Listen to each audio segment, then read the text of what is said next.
We're going to bring in Jan Crawford now, who covers the Supreme Court for us, and also Ed O'Keefe, our political correspondent, both of whom were so helpful yesterday as these hearings took place. Ed, first to you. So now that we have the FBI investigation, what happens in the Senate? Well, the Senate began formal debate on the nomination tonight, even before the FBI investigation began.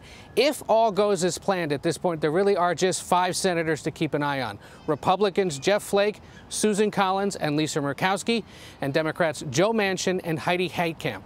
Those 5 are making it mathematically impossible for the Senate to proceed to a final confirmation vote until the FBI completes its work. Jan, what are you hearing from sources close to Judge Kavanaugh? Well, I mean, Kavanaugh's position has been if the committee or the White House wanted an FBI investigation, I mean, he was on board with that. His point and their point is that he's answered the questions under oath, and he and these other potential witnesses have already given statements that are subject to felony prosecutions. But now the FBI is going to interview those and maybe other people who are connected to these allegations, including on Ford's side, potentially her therapist, who, remember, Ford had said helped her understand that this was a trauma that had impacted her life, and Ford had refused to provide those therapist notes to the Judiciary Committee. The FBI may contend that because she shared them with the Washington Post, she's no longer entitled to keep them confidential. Okay, so Ed, as you know, Senator Flake was just elected in 2012. Now he's retiring. He has been an outspoken critic of President Trump.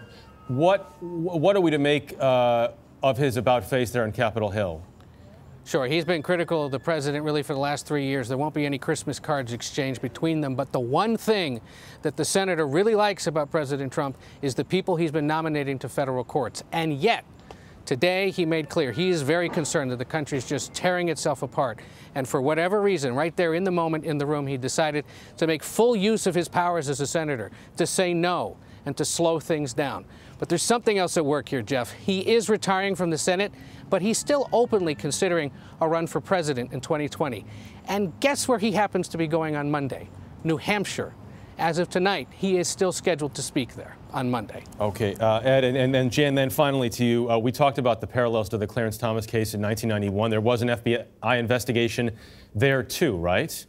Well, yeah, and it took the FBI 3 days to do that investigation, and it was before Clarence Thomas had his initial hearing. Now, just before the full Senate was voting on the Thomas nomination, someone leaked that FBI report to the press, and that is what triggered that second explosive hearing.